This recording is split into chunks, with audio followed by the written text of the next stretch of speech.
Welcome back to the Arts Connection. Today we're here in Wimberley, Texas at Forte Tattoo, and today's subject is going to be a little bit different. We are with Dillon Forte. We're going to talk about some of the most interesting places that he's tattooed. But before we get into that, just kind of want to kick it to you and introduce yourself to the people, let them know who you are, how long you've been tattooing, and kind of what you got going on here. My name's Dillon Forte. I've been tattooing about 20 years now. I specialize in sacred geometry. Obviously, sacred geometry is going to be different than traditional kind of geometric tattoos. How would you describe the difference? Yeah, so the connotation sacred is really derived from the fact that they used to design all temple structure and all monuments, religious monuments, in a way that was based on these mathematics. So they used different mathematical proportions and ratios to measure the construction of sacred monoliths globally. Hence where the connotation sacred comes from. So it started, geometry is just to measure the earth. So sacred measurement would just be like revering the measurements of earth to be sacred. How long have you kind of been tattooing, and kind of where did you start and how did you end up landing here in Texas? I started tattooing in 2005 or 6, I think. It's a tough one in the beginnings because it's like, I don't know, I got a tattoo when I was like 16 in Florida on my hand in a garage, which I'm kind of stoked that I had one of those classic ones because, you don't have as many of those kind of stories as much.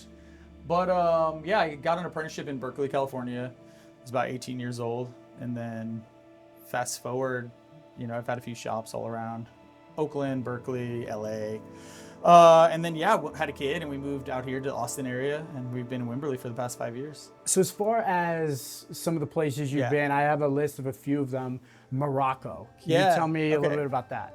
Yeah, Morocco was pretty cool. That's a cool trip. That's like that was super spontaneous. Most of these have been super spontaneous, the ones we're gonna talk about. Morocco is a beautiful country. I never really planned on going, even though it's super epic when it comes to geometry, specifically sacred geometry. All types of mosques with all types of patterns. Super epic. All throughout, the patterning is top notch for sure. That trip came about after one of the London tattoo conventions. I think I was like, I usually leave a little bit of time on either end to do like a vacation. Like any convention I do, I'll leave a few days on either side to get a quick little like international vacation in. So land in Marrakesh, stay in a cool little riad in the middle of the town, and just honestly was planning on just kind of cruising around and not doing, definitely not doing tattoos at all. I don't even know if you're really supposed to be doing tattoos. So I was definitely not planning on doing any tattoos. But yeah, I had been speaking with Chris Hemsworth just online about us linking up to do a tattoo at some point. We both happened to be out there. He was filming, Men in Black. He was like, oh, well, we could do the tattoo here. And I'm like, yeah, dude, let's send it. That'd be sick. And that story is like, pretty fun, so we just met up at his spot, I remember being like, it was just a kind of surreal showing up to one of the, riads with like my tat stuff, because it was like, I don't know what the deal is with that even still, I ain't never going to be allowed back in Morocco after this. It's all good. Allegedly. Yeah. So yeah, exactly. We allegedly did some tats or whatever. And that's why I was laughing, because I was like, I don't know to what extent I'm be able to talk about it, have that. But yeah, anyway, so we did some tattoos. It was super cool. It was pretty late at night, one of the nights, and we were even just it was almost like just a consultation, just trying to like link up and plan some stuff. His daughter was kind of inspired by some of the geometry stuff we were showing her, and she ended up drawing something, and it looked like a little Dharma wheel. And my buddy Andrew was there. He was like, oh, that's like pretty cool. It looks like a little Dharma wheel. And she drew a star, like a bunch of different little like sacred geometry motifs, but just hand drawn, like little cute hand drawn kids drawings. And then I think I was like, well, honestly, bro, like that's kind of dope. You just drew your design. She just designed it for you. Why don't we just run it? And it's like, actually, yeah, that would be kind of cool. So yeah, we just did a little one, I thought that was really cool because it was like a meaningful one, where his daughter was totally involved in the design process. Next on the list, I've got the Maldives. Maldives was epic for sure. That's probably the coolest trip, honestly. Tattooing in the Maldives was insane. That came about, they were all kind of funny stories and they were all super impulsive. So you can kind of get the theme. But like, I was on my way to the Kathmandu tattoo convention, and we had a layover in Dubai. I was with my clients who were gonna get tattooed in Kathmandu, and they were like, well, the Maldives is only 4 hours from Dubai. and Kathmandu is 4 hours from Dubai, so like we could just go to the Maldives. I was like, I mean, I can't really argue with that, so we're going there. So yeah, we went to the Maldives, super cool. It was Conrad, super epic. I mean, it's beautiful for sure. I had the bright idea to be like, why don't we tattoo? They have an underwater restaurant, and I was like, yo, I'll be sick if we tattooed under here. It's on the ocean floor. You descend down into it. We asked them if we could just stay there, like if we could rent out the whole underwater room to tattoo in it. And they were like, yeah, you can rent it out. You do whatever you want in there. So we just rented the whole restaurant, and they helped us clear everything out, and we made it the world's first underwater tattoo studio. I just worked on a leg sleeve on my client Christina, she has a leg sleeve with there's like a cobra and a bunch of mandalas and some flowers. So we just worked on some of it. It was just like, and I actually worked on his arm too, Sam's arm. They're a couple.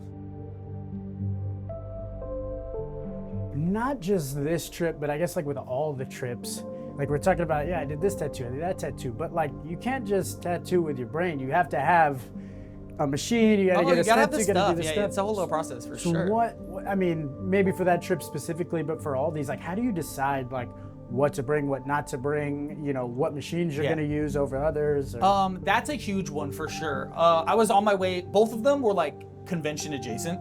So it works, and that's the best way. Like I don't really ever seek this stuff out. It's like not like I'm trying. There's no real logical reason to do any of that stuff. It's totally spontaneous because I'll be like doing a convention or something normal, and then it turns into like, well, this could be fun. So like now you see some of it happening where people be tattooing at Walmarts and shit. Like I don't know, tattooing is getting weird. But this was like going to a proper convention and then being like, okay, this could be kind of fun, mostly for the gram or something, you know, just like, I don't know, this will be cool. Let's like, for the experience. But then in terms of what to bring, I love coils and I love a lot of traditional stuff, but yeah, the wireless is so helpful for these type of things, you know, for sure. So it's like, I'm actually always battling with that. Like, oh, I want to bring all my stuff. And then I'm like, oh, okay, this will be like way more convenient. And at this point, they're all tools and it's like, you can bring a little bit of both, but I'm a minimalist, so I have a hard time. So I spend a lot of time packing and just like neurotically trying to figure out what to bring. So still working on that. Yeah. I know maybe one of the most recent trips, but I know it's also not your first time there, was Alaska. The craziest thing in Alaska was tattooing at -30 in a frozen waterfall ice cave. It's a glacial ice, but it was a waterfall, but it was frozen. So it's a cave, but it was -30. Me and my buddy Jared we had to put like heat warmers in the gloves. The cool thing is, at that temperature, you don't feel anything. So we did like we both tattooed a little bit of tats on each other's faces, but like separate, you know. But yeah, in an ice cave, -30. So that was the coldest tattoo. So the Maldives was the lowest tattoo, technically, underwater. So this is the lowest, and then that was the coldest tattoo. A lot of water involved. I love water in general, man. That's like my favorite thing. So yeah, but it was like just in the ice. We had to hike out to it. I just love extreme stuff like that. Just like locations, again, back to the traveling, and just it's some of my favorite stuff. They're always spontaneous, I feel like, yeah. Except for Egypt, that was like kind of planned a little bit because I had always wanted to tattoo in the King's Chamber pyramid. Okay, so that one, man, I'm not sure. They gonna never let me back to Egypt, bro. But no, just kidding. I didn't do that. Allegedly, I would have wanted to do that. I think with everything so far, like, you know, people are aware of, okay, they're aware of Morocco, aware of Maldives, or aware of the Maldives. Yeah, totally. Everybody's aware of the Pyramids of Giza. You said you always wanted to. Is that tied to like the sacred geometry? Absolutely, yeah, absolutely. So walk me through that a little bit. Yeah, the Pyramid of Giza, I mean, I'm a pyramid guy. If people, like anyone who knows me at this point knows that I love pyramids, you know, big triangle. It's like big triangle here type of energy. I just love pyramids. It's the pyramid itself of Giza specifically is just it's essentially a miracle in stone. Like it's mathematically miraculous. I could go into that for a while, but like it doesn't make sense. Some of the anomalies include the fact that it's located on the speed of light latitude to the like 12th digit. The base to the summit at a ratio of 10th to the 9th power is the exact distance from the Earth to the sun. It's like a model of the planet at scale mathematically, which is just bizarre. I mean, it's just bizarre. So it's always been peak like the pinnacle of curiosity for someone who's obsessed with like mathematics and how mathematics are found in nature. So for me, it's like the pyramid is the pinnacle of like this type of thought. So yeah, being able to involve some part of what I do with it is cool. Though it might be like as minute as like just tattooing myself inside of it, like a couple of dots. It's just like cool for me. So that one was just for me, honestly. Right. So me, walk me through that a little bit. Like, you get there, like, was that trip, again, was that spontaneous or was that a planned out kind of thing? I didn't go there to do that. It just happened to be like, I did think about like, oh, I'll bring some stuff if it aligns to do something that would be cool. But yeah, you walk in, you go down, and then you go up this ascending chamber, which is about 40 inches by 40 inches. It's pretty small. You have to kind of like duck/crawl all the way up. And then, then you get the Great Gallery. That's what's in there. That's a big space. And then past the Great Gallery, you get into the Grand Gallery. You then get into the King's Chamber. And the King's Chamber, it's like there's these big like blocks. And then you kind of get into there. And then it's a room, I should know off top the exact dimensions, but you're inside. It's pretty small. It's relatively the size of the shop. Yeah. But yeah, there was no one in there, which is bizarre because I've been in there maybe 4 or 5 times, and there's always like at least 20 people in there, a bunch of guards who I don't even think necessarily would trip. I think they would just be more kind of like, what are you up to? Honestly, I just had a little fanny pack with like a little hyper minimal setup, like the setup already pre-set up with like a Altoids case with ink and like, I made like an entire like incognito mini setup. I had a like wireless kind of pen thing, but like preloaded, wrapped up in the thing. It's like it's on me, so it's like doesn't matter. But yeah, I don't know. Allegedly. Allegedly. Well, allegedly you said that tattoo was on yourself. Yeah, totally. It was just like 3 dots in the like orientation of the pyramids. Nice. It was like super impromptu. Like, okay, well, it would be cool to like have tattooed in the pyramid. Theoretically, I could be the first and only person to have ever tattooed in the pyramid, which is kind of cool. Last location on the list I have is Mount Everest. Yeah, absolutely. Dope. Walk me through that trip a little bit. That's kind of trippy, The Everest is epic, bro. That was a sick one. So definitely the highest place I've ever tattooed was Mount Everest. That was on one of I think the second trip to Kathmandu. So that's kind of a fun story too, because what happened was, again, I'd always thought like that would be kind of cool, but how we lead up to that. So I was at the convention, did the convention, had all my stuff, and then I actually lose my phone. And this is the only time I've ever lost my phone, but I left my phone in one of the like taxis. And so I'm like, bro, I kind of need my phone. So I'm talking to the dude from the convention. He's like, hey, do you know any of the guys who like run one of the taxi companies? Because they hired a bunch of these guys to like drive some people around. I was like, yo, I left my phone. I'm out here, like all my stuff's on there. Like it would be kind of like nice if I could get my phone back. Please. So he was like, all right, let me call. He calls a bunch of them, and nobody's got my phone.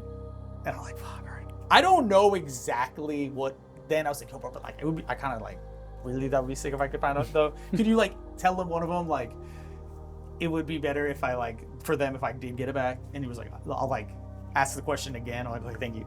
So then they found my phone, obviously. But one of the dudes who got it was one of the guys from the tattoo shop there, and he was like, yeah, but I'll give it back, but will you tattoo me? And I was like, yeah, I'll tattoo you, but we're going to Everest tomorrow. We arranged a helicopter to take us up there. You got to come with us and I'll tattoo you on Everest. And he's like, yeah. And he'd lived there his whole life, and most people in Kathmandu are not going on helicopter trips to Everest. My buddy and a couple other people, we took the helicopter up there, which is, by the way, insane, flying a helicopter through all the Kathmandu, like all the Himalayas. So yeah, we just hop out and just do a tiny little tattoo on him, about the altitude. And then, he was like, we got to go because weather's coming in. So like, we just hop back in the helicopter and then cruise back. But that was like all in one afternoon. So it was super epic. Yeah, I mean, I don't know if I ever plan on like doing it at the top of Everest or something. Somebody could do that. Right. But like, I like being able to see it. It was epic, like you're looking like face to face at the peak. We got really lucky too, where the clouds moved over and it was just sitting there. It's like perfect. So got super lucky on a lot of this stuff. A lot of it I think is I don't know. It's a mix between spontaneity and luck. Fortune favors the brave, I think. What was that little tattoo you did? It was on his chest. It was just an altitude. Oh, okay. Yeah, so you're saying just measurement. Do you remember what elevation you guys were at? So the highest we dropped into was 18,800. Wow. Were you like, was it hard to breathe? Yeah, we only had a little bit of time out there where it's like, It felt fine, I think, because of the adrenaline. It's just like, you're like, yo, Everest!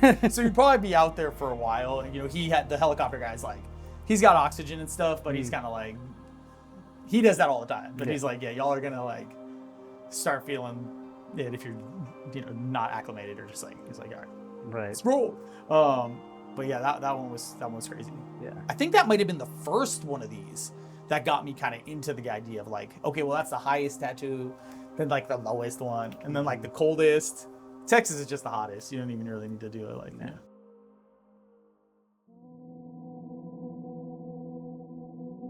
You've obviously talked and said a lot of these are very kind of spontaneous, spur of the moment, but do you have anything looking towards the future that Space, the final frontier. I mean, you're in Austin, you gotta hit up Elon, right? Just in the area. Space for sure would be like just the like the ender, you know, that's like the, I don't know, beyond that, like, I don't know, volcano. Like, I don't know. For somebody watching this that like, maybe they're an artist themselves and they're like, cool, they've only ever tattooed in a studio, this and that. Yeah, you should do to that, kind of bring them into your head, like, don't you know, do any of that. No, just kidding. well, I mean, obviously, it's like you could have done, you know, your first trip ever that you tattooed, not in a shop, kind of out in nature, and just kind of stopped there. But you've continued to do it. So why is that? Why has that become special? Well, I think I would preface that honestly. If you are going to do that, I think you should definitely like know the proper etiquette of like bloodborne pathogen prevention training. It's like, don't do that. Like, don't tattoo out in the cuts. Like, don't tattoo in the woods and shit. Only if you like actually know how to keep a clean, sterile environment and like understand cross-contamination and like bloodborne pathogen prevention. And also, there's a level of piratism. You know, you can be a little bit of a pirate tattooing. You got to keep it a little, but still be clean and safe. Sure. That's like the main thing, because I know people will be like trying to like bring out the pitchforks, and I'm like, banish you demons. No pitchforks. For sure. There's always going to be a little bit of that. At the beginning of this interview, you stated that you had a really cool, you know, like one of your first tattoos in a garage. Yeah, exactly. Back then, whatever. Shit like that. But to talk to, like, you know, I think it's a really cool thing to think like from a place you've personally got tattooed to these places. That's pretty sick. I never actually thought about that. That's really cool. It's a cool way to think about it. From some guy named Tim when I was 15 in a hot ass garage on this chick named Danielle's 21st birthday to like on top of Everest or the Maldives, probably. That's like the probably most bougie one. Yeah, it's crazy. I don't thought any. I mean, I don't know. Is that just kind of maybe a testament to tattooing what's possible? in general? Yeah, tattooing and for sure tattooing in general, and just literally what's possible. And that, like, I don't know, you can make a lot of things fun. You know, you can have fun with it and it'd be weird. Just, you know, in Austin fashion, just be weird. If people want to keep tabs with you, get tattooed by you, follow your journey, where can they do that? Just my website is probably the easiest, or Instagram, all of which are just DillonForte.com or at Dillon Forte. I keep it super easy. It's just my name. I don't really have any pseudonyms or anything. It's just easy. You can Google it. You'll find me.